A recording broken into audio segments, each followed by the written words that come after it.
కదా, ఆవిడ పేరు ఐడియా లేదులే. పద్మత్త రంగబాబు వాళ్ళ చెల్లెలే పద్మత్త. ఆవిడ పేరు తెలియదు. వాళ్ళ పిల్లలు ఆవిడ వీళ్ళకి ఫస్ట్ అందరూ కలిసి ఉండేవారు, ఏ ఫంక్షన్ అటెండ్ అయ్యేవారు. అలాంటిది వీళ్ళ క్యారెక్టర్స్ వీళ్ళ బిహేవియర్ అన్ని తెలిసిన తర్వాత మరి ఎందుకు వాళ్ళు దూరం అయిపోయారు అనుకుంటున్నావు? ఇలాంటి వాళ్ళని తెలిస్తే వాళ్ళు దూరంగా వెళ్ళిపోయారు. నీకు విషయాలు ఏవి నీకు తెలియవు. చాలా మందికి తెలియవు. నాకు ఈ విషయాలని నాకు చెప్పేసరికి మణికాంత్ గారు నాకు టచ్ లో ఉంటాడు, బాగా మాట్లాడతాడు. నాకన్నా అది సేమ్ ఏజ్, కాకపోతే మణికాంత్ కదా మణికాంత్ అంట రమాకాంత్ నా మీద కొంచెం పెద్దోడు. ఆయన బాగా అంటాడు లేనని. చిన్నప్పటి నుంచి బాగా మేము అందరం కలిసి ఆడుకునే వాళ్ళు. చిన్నప్పుడు అందరూ కలిసి ఉండేవాళ్ళం.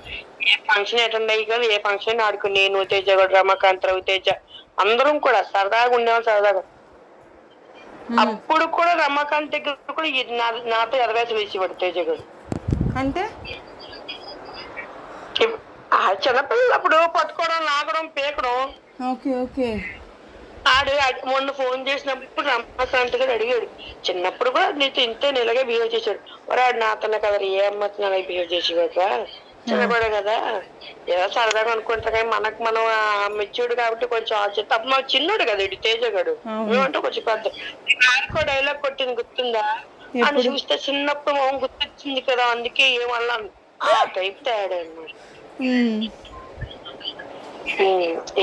పిల్లలన్నీ ఏం చెప్పుకుంటాను చెప్పుకుంటే ఏమవుద్ది అంటే పరుగు పోద్ది. ఒక ఆడపిల్ల జీవితం నాశనం అవుతుంది, వాళ్ళతో పాటు నా జీవితం కూడా నాశనం. నాకు 2 పిల్లలు ఉన్నారు, నా అత్తమామలు ఉన్నారు. వాళ్ళ దగ్గర తరెత్తుకోవాలా? వాళ్ళు ఆ జీవితాన్ని నాశనం చేసుకోండి, నేను నా జీవితాన్ని నాశనం చేసుకోనా? ఇప్పుడు నువ్వనే కాదు ఎవరైనా మా ఆయనకి విషయం చెప్పినా నాకు నష్టమేం లేదు. మా ఆయనకి విషయం చెప్పి నాకు నష్టం లేదు, ఎందుకంటే నేనేంటో మా ఆయనకి తెలుసు. అవును, నా మీద ఒక ఎవరైనా నిందేసినా కూడా నా మొగుడు నన్ను అంత అనుమానించి అని ఇలాంటి దాని అలాంటి దానివా నీ తమ్ముడు ఇది అవసరం లేదా అని అన్నాను కూడా లేదు. ఎందుకంటే నేను ఎలాంటి దానో నా క్యారెక్టర్ అనేది నేను ఎవరితో ఎంత క్లోజ్గా ఉంటానో, ఎంత లిమిట్స్ నేను ఎంత క్లోజ్గా ఉన్నా నా లిమిట్స్ ఎంత వరకు ఉంచుకుంటానో మీ అన్నయ్యకి అన్ని తెలుసు నా గురించి. తేజ్గాడు ఉంటాడు, వాళ్ళందరూ ఇల్లు గోకుతారు, నేనేమి ఎవరిని గోకను. మూలగొట్టి మన మందు మీద ఉద్యమం చేసిన వాళ్ళు ఓ మూల కోసం తాకు. ఈ అమ్మాయిలు నేను చెప్తున్నాను, నువ్వు నన్ను కూడా నమ్మట్లేదు కదా. సరేలే, చిచ్చి నమ్మడం కాదురా, నాకే ఏమి లేదు, నువ్వు చెప్తావని కాదు, ఈ విషయం బయటికి రాకూడదు. వచ్చింది కిరణ్ ప్రామిస్ రాదు, చెప్పు. మా గోడలకి నీ గోడలకి అన్ని గోడలకి చెవులు ఉంటాయి కదా, అందుకు అంటున్నాను. అన్ని గోడలకి కళ్ళేలు వేసాను కానీ మ్యాటర్ చెప్పు. తేజగాడు నన్ను పక్కన పడుకోమని అడిగాడు తెలుసా ఒకసారి. కిరణ్ నిజం, ఈ విషయం ఇప్పటిదాకా ఎవరికి తెలియదు. ఎప్పుడు కిరణ్? ఆడి పెళ్లికి వెళ్ళినప్పుడు. ఎవరి పెళ్లికి వెళ్ళినప్పుడు? ఆడి పెళ్లికి వెళ్ళినప్పుడు. తేజ పెళ్లికి వచ్చినప్పుడా? ఆడి పెళ్లికి వెళ్ళి ఇంట్లో ఉన్నాను కదా. నాకు సరిగ్గా చెప్తే అర్థం కావట్లేదు. వాడి పెళ్లికి 3 రోజులు ముందు వెళ్ళానా, అప్పుడు ఓకే. అదే నాతో నా కొడుకు నేను ఉన్నాం. ఓకే, ఎప్పుడు రంగబాబాయ్ ఇంటికి వెళ్ళినప్పుడా? రంగబాబాయ్ ఇంట్లో ఉన్నప్పుడు. రంగబాబాయ్ ఇంట్లో ఉన్నప్పుడు. అది అక్కడ వదిలింది కదా, ఇక్కడ పెళ్లి ఏమంటారు దాన్ని, చూడు ఇల్లు, అది ఏరియా చిన్నముషిడివాడ అక్కడ ఆ ఇంట్లో ఉన్నప్పుడు. ఎవరు అడిగారు? తేజగాడు అడిగాడా? ఏమని అడిగాడు? చెప్పు తీసుకొని కొడతానన్నా. అన్నావా? ఎంత డైరెక్ట్ గా అడిగాడు? అలాగే అడిగాడు. ఏమని?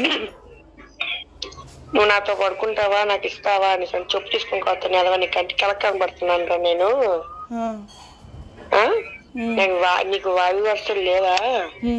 నా కొడుకు అంత కొడుకున్నాడు, నా కొడుకుతో సమానం తమ్ముడు అంటే అలాగ అడగడానికి నోట్ వస్తుందిరా నేనేదో పెళ్లికి బాబాయ్ పిలిచాడని ఒక ఇంటి ఆడపిల్లకి ఒక అక్కగా వచ్చాను, ఇది నాకేదో ఇచ్చేస్తారని కాదు. అంతే కదా. ఈ విషయం బాబాయ్కి పిన్నికి చెప్పారంటే నీకు ముందు పడతాయి. ఎవరైతే అమ్మాయి వస్తే అమ్మాయి తెలిస్తే నువ్వు ఇలా ఇదైపోతావు అంటే ఆ వద్దు కిరణ్, ఎవరికి చెప్పిల్లగా అడిగారని ఎవరికి అనుకుని నీ పిల్లల మీద ఒట్టు అలాగనేసరికి నేను అనుకున్నాను, నా పిల్లలకి నేను చేసిన తప్పు అయితే నా పిల్లలకి ఏం అవ్వకూడదు, నా పిల్లలకి ఒట్టి తీసి గట్టి మీద పెట్టేశాడు. అందుకే నీకు చెప్పాను.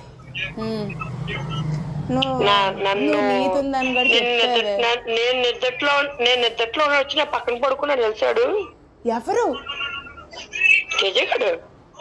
నేను అంటే ఆ గదిలోని బాబాయ్ పిన్ని కొందన అందరూ పడుకున్నారు ఆ గదిలో.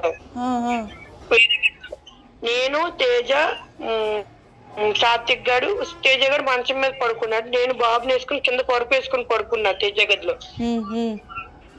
అడగగానే నేను గచ్చిరేసిన తర్వాత బాబు నేను పడుకుంటూ వచ్చి నా పక్కన పడుకున్నాడు. మామూలుగా తమ్ముడే కదా, క్యాజువల్ గా అంటే మా వంశీయాలకు బాగా నాకు అలాగే కదా, ఫోన్లే కదా. కొన్ని చిన్నపిల్లడు తెలిసి తెలియక అలా అడిగాడు పోనీ అని నేను తప్పుగా పోనీ తమ్ముడే కదా అని చెప్పి ఊరుకున్నాను. కాలు చేతులు మీద వేసాడు, నువ్వు మధ్యాహ్నం అక్కడి నుంచి లేచి మీద పైకి వెళ్ళి పడుకో, నేను పైకి వెళ్ళి పడుకోమంటావంటే వద్దు వద్దు కిరణ్ నేను పడుకొని చెప్పి పైకి వెళ్ళిపోయాడు. నన్ను మీద చేతిలో టచింగ్ కూడా చేసాడు. కానీ విషయం ఎవరికి తెలియదు విషయం, నాకు తేజగాడికి తప్ప, ఎవరికి నాకు తేజగాడికి తప్పి విషయం ఇంకెవరికి తెలియదు. ఏం చెప్పుకునే విషయం చెప్పేది? ఇలాంటివి ఏం చెప్పుకుంటాం? హార్ట్ బ్రేక్ అవుతుంది, రోజుకి బ్రేక్ అయిపోతుంది. నన్ను బలవంతం చెయ్యబోయాడు కూడా యాక్చువల్ గా తెలిసేవాడు. నేను పడుకునే పక్కన పడుకుని చెప్పి బలవంతం చేయకపోతే గమ్ము నన్ను నెట్టేసి నువ్వు ముందు పైకి వెళ్ళి పడుకోరా తేజ, ఇది కరెక్ట్ పద్ధతి కాదు, పెళ్లి పెట్టుకుని ఏంటి అదవేషన్ నీకు అంతా ఇది ఎక్కువైపోతుంది అంటే అట్రాక్షన్. ఒరే నీకు అట్రాక్షన్ అవ్వచ్చేమో, నీకు ఇన్ఫాక్షన్ అవుతుంది, నాది ఇన్ఫాక్షన్ అట్రాక్షన్ కి అయ్యే వయసు కాదు నాది. నాకు పెళ్ళయింది, కొడుకున్నాడు, నువ్వైందని నాది అలాగా అనుకుంటా చాలా రాంగ్.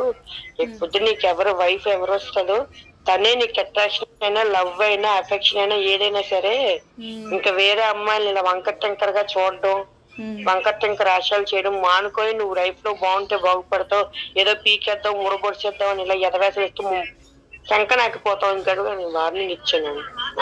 బ్రేక్ అయిపోతుంది, రోజుకి బ్రేక్ అయిపోతుంది అసలు.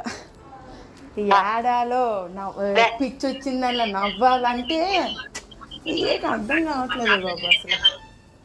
మరి ఇప్పుడు నేను చెప్తే అర్థమైందా? హారికత అది రాసుకొని పూసుకోవడం తినడం, మన దగ్గర 10 పత్తి కప్పులు మాట్లాడటం ఏమనుకుంటున్నావు? మరి అర్థమైపోయింది వీళ్ళకి బావి వరుసలు లేవని అర్థం.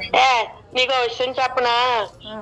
పద్మత్ తెలుసా? పద్మత్తల కొడుకులు తెసేద్దరు రవిను శ్రీ మణిక పేరేటి మణికాంత, రవితేజను మణికాంత్. లక్ష్మి అత్త కదా, ఆవిడ పేరు ఐడియా లేదు. పద్మత్త రంగబాబు వాళ్ళ చెల్లెలే పద్మత్త, పేరు తెలీదు.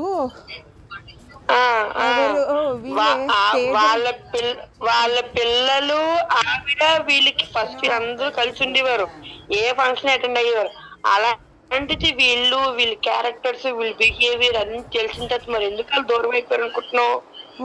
ఇలాంటి వాళ్ళని తెలిస్తే వాళ్ళు దూరంగా వెళ్ళిపోయారు. నీకు విషయాలు ఏవి నీకు తెలియవు, చాలా మందికి తెలియవు. నాకు ఈ విషయాలని నాకు చెప్పేసరికి మణికాంత్ గారు నాకు టచ్ లో ఉంటాడు, బాగా మాట్లాడతాడు. నాకన్నా అది సేమ్ ఏజ్, కాకపోతే రమాకాంత్ అంట రమాకాంత్ నా మీద కొంచెం పెద్దోడు. ఆయన బాగా అంటాడు లేనని, చిన్నప్పటి నుంచి బాగా మేము అందరం కలిసి ఆడుకునే వాళ్ళు. చిన్నప్పుడు అందరం కలిసి ఉండేవాళ్ళం, ఏ ఫంక్షన్ అటెండ్ అయ్యి కదా, ఏ ఫంక్షన్ ఆడుకుని నేను తేజ కూడా రమాకాంత్ రవితేజ అందరం కూడా సరదాగా ఉండేవాళ్ళు. సరదాగా అప్పుడు కూడా రమాకాంత్ దగ్గర కూడా నాతో ఎదవేసి వేసేవాడు తేజ గారు. అంటే చిన్నపిల్లలు అప్పుడు పట్టుకోవడం, లాగడం, పీకడం,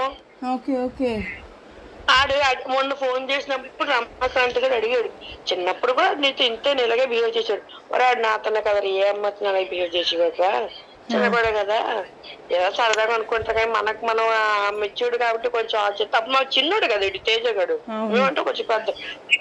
డైలాగ్ కొట్టింది గుర్తుందా అని చూస్తే చిన్నప్పుడు మొహం గుర్తు